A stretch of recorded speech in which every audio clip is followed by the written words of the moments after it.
అందరికీ నమస్కారం.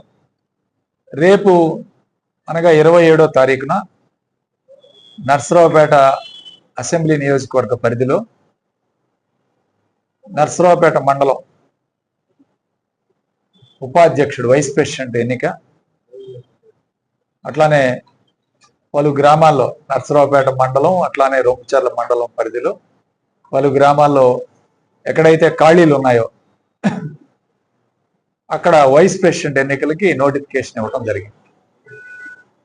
ఈ నేపథ్యంలో ఈరోజు తెలుగుదేశం పార్టీ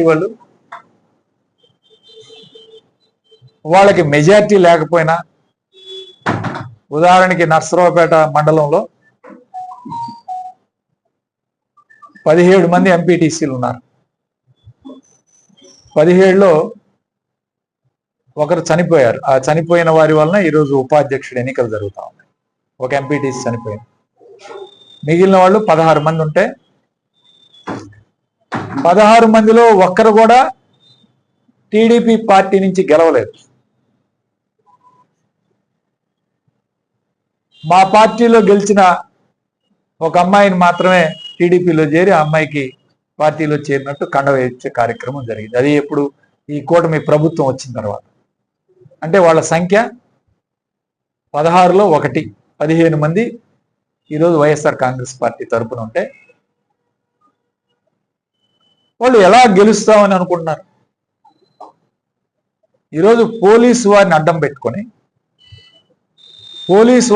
పెట్టుకొని మా ఎంపీటీసీని బెదిరించే కార్యక్రమం చేయటం, ఎంపీపీ భర్తని బెదిరించే కార్యక్రమం చేయటం, వాళ్ళని తీసుకెళ్ళి 2-3 గంటలు కూర్చోబెట్టి మీ సంగతి చూస్తాం, నీ మీద కేసులు పెడతాం, నువ్వు ప్రభుత్వ ఉద్యోగం చేస్తున్నావు, నిన్ను సస్పెండ్ చేస్తాం, ఈ విధంగా బెదిరించే కార్యక్రమం నిన్న దాదాపు 3 గంటల పాటు బెదిరించే కార్యక్రమం చేశారు. అట్లానే రూరల్ మండలంలో రొంపిచెర్ల మండలంలో ఎస్ఐ ఫోన్లు చేయటం, ఈరోజు తురిమెళ్ల గ్రామంలో కానిస్టేబుల్ని పంపించి మా మెంబర్ని ఎక్కించుకొని రమ్మని పంపించడం, మా ఎంపీపీ అలవాల ఎంపీపీ వెంకట్రావు గారికి స్వయంగా ఎస్ఐ ఫోన్ చేసి బెదిరించే కార్యక్రమం చేయటం. అంటే రెడ్ బుక్ రాజ్యాంగం ఏ విధంగా రాస్తున్నారో ఒకసారి ఈరోజు వైస్ ప్రెసిడెంట్ ఎన్నికలు ఆల్రెడీ ప్రెసిడెంట్లు అందరూ గెలుచున్నారు. ఇది వైస్ ప్రెసిడెంట్ ఎన్నికంటే ఏదో నామమాత్రం ఎన్నిక. ఈ ఎన్నికలకు కూడా ఒత్తిడి తీసుకురావటం, ఫోన్లు చేయించటం మరీ అన్యాయం. ఎంపీటీసీలకైతే ఎమ్మెల్యే గారు డైరెక్ట్గా ఫోన్ చేశారు. అరవింద్ బాబు గారు నేరుగా ఫోన్ చేశాడు. ఫోన్ చేసి మాట్లాడుతున్నాడు, బెదిరిస్తున్నాడు. మీరు ఎప్పుడో గెలిచారు, అప్పుడెప్పుడో మీరు అవి చేశారు, ఇవి చేశారు, ఇప్పుడు మేము కూడా దౌర్జన్యం చేస్తున్నాం, ఆయన నేరుగా మేము దౌర్జన్యం చేస్తున్నాం అని ఎమ్మెల్యే గారు డైరెక్ట్గా ఎంపీటీసీలతో మాట్లాడుతున్నారు.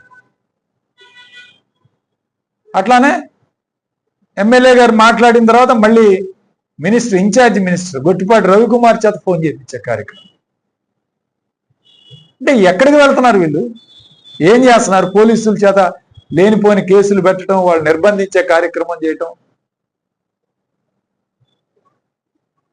ఈ విధంగా అంటే అసలు తురిమెళ్ల గ్రామంలో 8 మెంబర్లు ఉంటే పంచాయతీలో 1 మెంబర్ గెలిచాడు వాళ్ళ పార్టీతో. 7 మా పార్టీలో ఉన్నారు. కొత్తపల్లి గ్రామంలో 10 మంది పంచాయతీ మెంబర్లు ఉంటే 3 వాళ్ళ మెంబర్లు ఉంటే 7 మా వాళ్ళు ఉన్నారు. అట్లానే అలవాల గ్రామంలో వాళ్ళు 3 ఉంటే మా వాళ్ళు 7 ఉన్నారు. వీళ్ళందరినీ బెదిరించి ఏదో రకంగా భయపెట్టి ఈ ఎన్నికల్లో కూడా బెదిరించాలని చూస్తున్నారు. మేము ఒకటే కోరుతున్నాం, మీ ద్వారా ఈరోజు ఎస్పీ గారిని కూడా కలుస్తాం, రిప్రజెంటేషన్ ఇస్తున్నాం, మాకు పోలీస్ ప్రొటెక్షన్ ఇవ్వాలని. అందరినీ తీసుకువెళ్ళి గెలిచిన ప్రజాప్రతినిధులు కూడా ఈ విధంగా వాళ్ళని అడ్డగించి వాళ్ళని ఎలక్షన్కి వెళ్లకుండా రేపు మీరు ఎలా వస్తారో ఎన్నికలకి అని చెప్పి పోలీసులు అది కూడా ఫోన్ చేస్తున్నారు.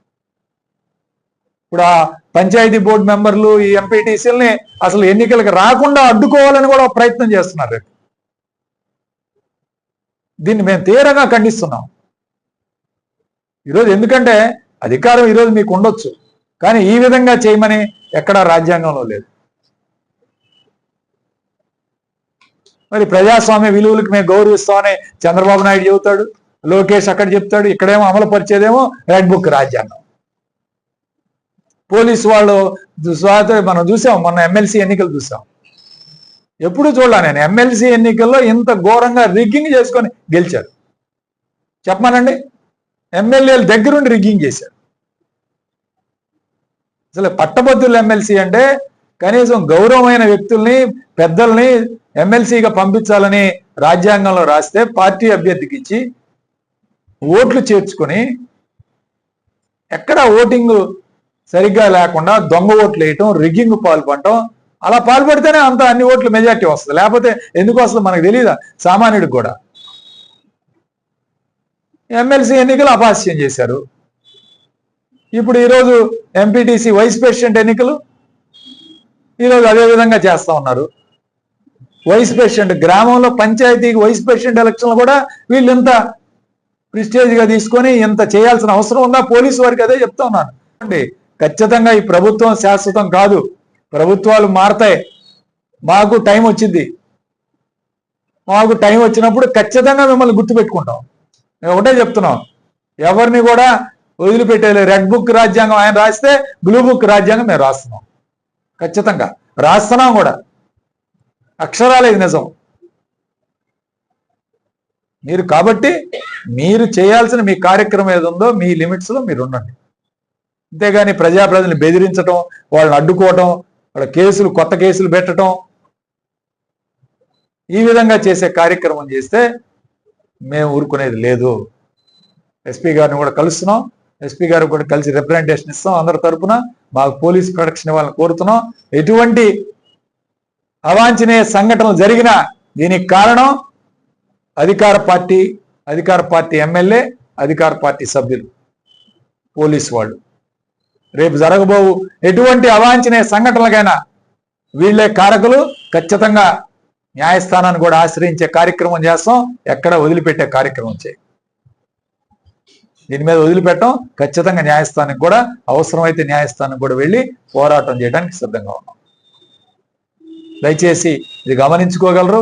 ఆల్రెడీ అందరికీ ఫోన్లు, బెదిరింపులు, లొంగ తీసుకునే కార్యక్రమం చేయటం, ఈ కార్యక్రమాలు ఆల్రెడీ చేశారు. అయినా సరే మా ఎంపీటీసీలు ఎక్కడికి పోలేదు, మా వార్డు మెంబర్లు ఎక్కడికి పోలేదు, అందరూ మాతో పాటే ఉన్నారు. దానికి చాలా గర్విస్తున్నాం. సో కాబట్టి మీరు ఎటువంటి దౌర్జన్యాలు చేసినా, ఎటువంటి ఇది చేసినా ఖచ్చితంగా చట్టపరమైన చర్యలు తీసుకొని న్యాయస్థానంలో పోరాటం చేయాలని కోరుతున్నాం. మీటింగ్ మేము నిన్న ఇక్కడ మా ఆఫీస్లో మా పార్టీకి సంబంధించిన ఎంపీటీసీలు, మా పార్టీకి సంబంధించిన నాయకులతో మీటింగ్ పెట్టాం. మీటింగ్ అయిపోయిన 10 నిమిషాల్లో 3 సిఐలు మా హాస్పిటల్ ముందున్నారు. 3 సిఐలు మా హాస్పిటల్ ముందున్నారు. ఎస్ఐ, సిఐలు 4. ఇక చెప్పే కారణాలు ఈ ఓవర్లోడ్ లారీలు ఇదేమన్నా ఇదే హైవేలో ఆ రూట్లు ఎట్టున్నాయో వాళ్ళకి తెలుసు. మా ఎంపీటీసీలని తీసుకెళ్లాలనే ఒక ఆలోచనతో వాళ్ళు 4 వచ్చి ఇక్కడి నుంచి అప్పటికే ఎంపీటీసీలు వెళ్ళిపోయారు.